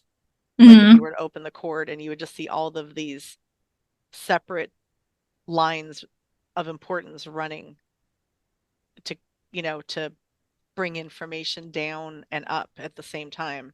And then there were these dots that looked like suspended metal balls in different places that reminded me a lot of light language. It's a lot to download. It's still happening, I by the know. way. Honestly, that's a By the lot. way, Yeah, no, I'm sure it will be for like a hot minute as well. I cannot thank you enough for this because I have been kind of just in limbo since the eclipse, and like I knew some things were going to open up and activate, and we're making shifts and we're doing all this stuff, and I was just like, okay, well, I guess we'll just wait until that's ready. So like this is the a day of awakening for all these things, which I wasn't anticipating. But you know what? You get what I had put it out there of like, hey, I'm ready to like shift into this new whatever this is, right? And here we are. the universe is like, hold my kombucha. Hold on. All right, here we go. If anybody is watching this replay, okay, you need to book a session with Kimberly. Okay, so like They're all different. They're all different. and they are all different. You They only are get, depending on where they're at on their yeah, journey. Okay, because yeah, yes, everybody's are very different from one another. yeah. However, it's going to be incredibly expansive and activating at whatever level that you are on for to really propel and accelerate you into the next chapter of your life, whatever that is. Absolutely a million times over. This was wild. Yeah. Yeah. This was Yes. one of the most intense, like, to see. And what I like about this, when we go somewhere and find the source of your trauma, we can see it from a distance, so it doesn't, like, there's some physical things that come up, but it's not like it's happening to you at the moment, so you're not scared or you're not terrified, you're not emotional. It's just Yeah, we're observing it. you're observing it, and then because you're observing it and it's being brought into your conscious state, you're remembering it as it's being shared, and then it immediately dissipates, like it's being let go. Oh yeah, that's why I told my physical body, Yeah, like, hey, like let's just sit through it. Okay. Like I know it's really intense right now, but just like let's sit through it so that we can just release it for good. Like just it's only gonna be for a minute. yeah. Just let it go through and then we'll be done. And then it was. The I wish I knew who it was. That she's like a goddess, like a cedar creator. Um, you never hear about any females with the Anunnaki. If anything, they came here because they didn't have females and they wanted women, and so that's why they started to create hybrid. Well, yeah, then they started to create the hybrid, which are the Nephilim. She was something else. So she was there then, but she had her own, she was part of some dynasty or something back then. Yeah, I got the sense that there's like not any of those beings anymore. Like she's the Yeah. like And there's like she's not lineages of gone. them. Yeah, like there's lineages of like persons or whatever they are Yeah. after her, but there's not like whatever she is. She's an origin. Yeah, she it. There Yeah, was like that's just like her. Like there there's was no other. nothing before her. There was nothing Yes. before her. So she's an origin point in our history, but and in your history specifically. she's not gone. She's not going anywhere.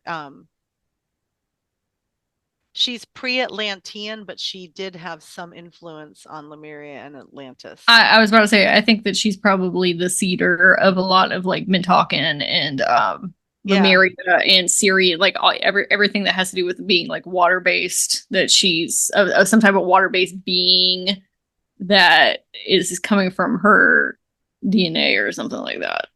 I keep seeing the siren symbolism when they would put a woman on the front of a ship. Mm-hmm.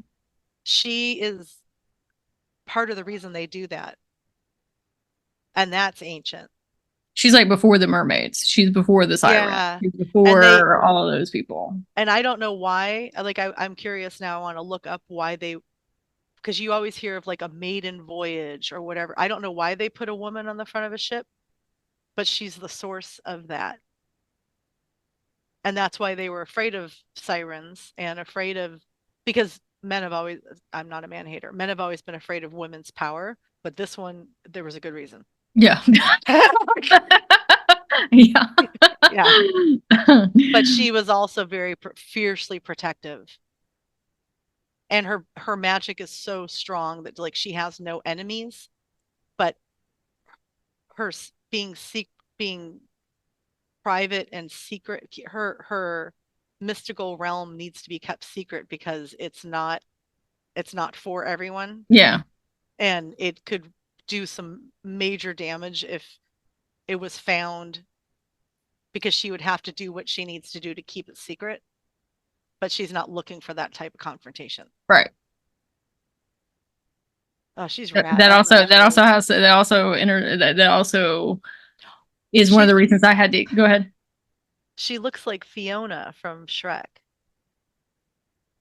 And I don't know, like she's not a troll. No, I know, like an ogre or something. Yeah, because she had those two. Maybe that's where that comes from. Yeah, so she just a little bit of her face structure, like she doesn't look like she's not of an ogre. No, I know. More just the facial structuring. That also makes sense of why I had to learn how to heal my anger in this incarnation. Like that was a big karmic thing that I have had to do in this lifetime, is learn how to heal this anger. Because well, you came from a time when you could practice your wild, it wasn't wild and unhinged, it was just this wild magic that you were able to walk around freely. It was known that you could do what you do. Everybody did what they did, but there were a lot of really powerful magical beings walk around at that time. But it was prior to like an egoic human structure. So people weren't trying to confront each other. They were busy setting up topography and like the earth grid. And my hands are pulsing so hard right now. They were breathing things into existence and creating, and it was a very like loving environment, and people independently were doing what they were doing, but there had to be a lot of magic and power at that time because there was no reason to hide it. It was part of becoming, it was a part of creating. And then when other beings came in and came to Earth, or wherever, they started coming in, they wanted it so badly because it was so powerful. And that's when you had to start hiding it, or not letting people know what you're capable of, or fighting people off, even killing them, to keep the negativity away, to protect the sacredness of this. Was always been good. It's always been pure. It's always been important. And it's been the other influences coming in that brought in a negative component at times to keep it safe. While you were talking, I do have to run in just a second. Yeah. When you were a couple months ago, I was talking to Kale, and we were doing kind of like this co-channeling thing. And when he was talking, I kind of like, how like you zone out while you're channeling and you're not actually like looking at yourself in the camera. Medusa's face flashed in front of mine, like where my face would be. And I was like, oh, that's interesting. Okay. And while you were just talking, I zoned out again and she was showing me her face. Like not Medusa's face. Oh girl. Okay. From the deep. She was showing me her face on my face. And it was so intense. I was like, I can't I can't look at you right now because it was just so much energy that was like radiating off. I was like, okay, I gotta move. So Medusa's a Greek myth, but I would say that she comes from the realm of the Anunnaki because they were serpent. There's a lot of them depicted in India. So the Anunnaki are like in Sumeria, you see the men with beards holding the handbags. And those handbags are seen all over in all origin civilizations too. But in ancient India, you see them as half serpent, half humanoid, human hybrids. And I'm getting a ping that that's where she actually comes from. Like that's why they gave her serpent hair, because there was some type, like mystical beings can show themselves however they need to. And I think at times these original gods and goddesses would make themselves terrifying. They weren't, but they would make themselves appear terrifying to the enemy.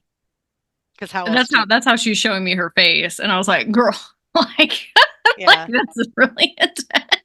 Well, like I'm not scared of it. Yeah. But it's just like, oh, okay. It's also like integrating in like, hey, this is part of your power. This is part of your, all this stuff. Okay. Like, so it's getting used to the things that we talked about today of like, oh, I can see these other facets of myself that I haven't been available to before. So it's so vastly different than the type of mama bird soft energy, the fairy energy that I try and carry and that I try and project. And so it's almost like butting up against my template that I have in this one, trying to integrate the new template. And it's like, this is not what we typically do. You know what I mean? I keep getting that the mask is off now. Like you don't, like you're everything moving forward is going to be seen. Like you don't have to, you're not going to come up against enemies in a way that you have to terrify them. Right. That sounds like we don't, like, it's fine. Like we don't need that. Yes. Okay. Okay. I do have to run though. I'm so sorry. I apologize. Oh, I'm good. Yeah. I'm going to go try to walk and function in the 3D. I'm about to head to a baseball game and reintegrate back into the 3D. Well, that'll get you there real quick. Yes. Yeah. Yes. Yeah. All right. Well, cool. Yeah. No, this double helix light language column activation is going to run for like the next 3 days. It's just in the background. You might hear whirring or machinery type noise. Oh my God. I have been listening to this 12-strand DNA activation meditation for the last week while I was sleeping. That would make sense. Yeah. Okay. Divinely guided. Yeah. Yeah. So for the next 3 days, you might have moments where you feel that like lightness of being or lightheaded or like just a high vibration, high frequency feeling in your chest.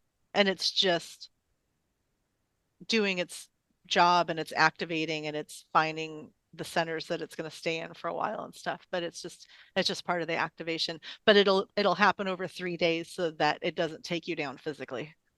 Thank goodness, because we be out here be tired. Okay. Thank you so much. I'm going to send you a lot of voice notes after the baseball game, but I want to thank you so much. That was absolutely incredible and exactly what I needed and is life-changing. Oh, wow. Thank you. No, it really is. You bet. Like, yeah, you were the person who has unlocked these facets of myself that may have taken me an incredibly long time to do on my own. So I appreciate you for accelerating that journey. You're welcome. What's interesting is I found you for help. Like I booked a bunch of sessions with you. Yeah, originally back in the day. Yeah. and then through all of learning, unlocking all of us and learning everything while our friendship has grown. Now all this time, like it was destined that I was going to help you activate an even greater part of yourself. That's cool. I'm trying not to cry right now. Me too. Okay. But All right. Well, yay for friendship. I will send you some voice notes when I collect myself. Okay. Okay. Okay. Benny's part of this. Yeah, your son's part of this. He rides something in the sky. You guys have shared a lifetime. Like you're like I'm getting like sky riders. Oh, that's Like cool. yeah. Okay. All right. Hope they win. Oh, thank you. You certainly, yeah, you certainly have. You have. All right. I love you. I love you too. Bye. Bye.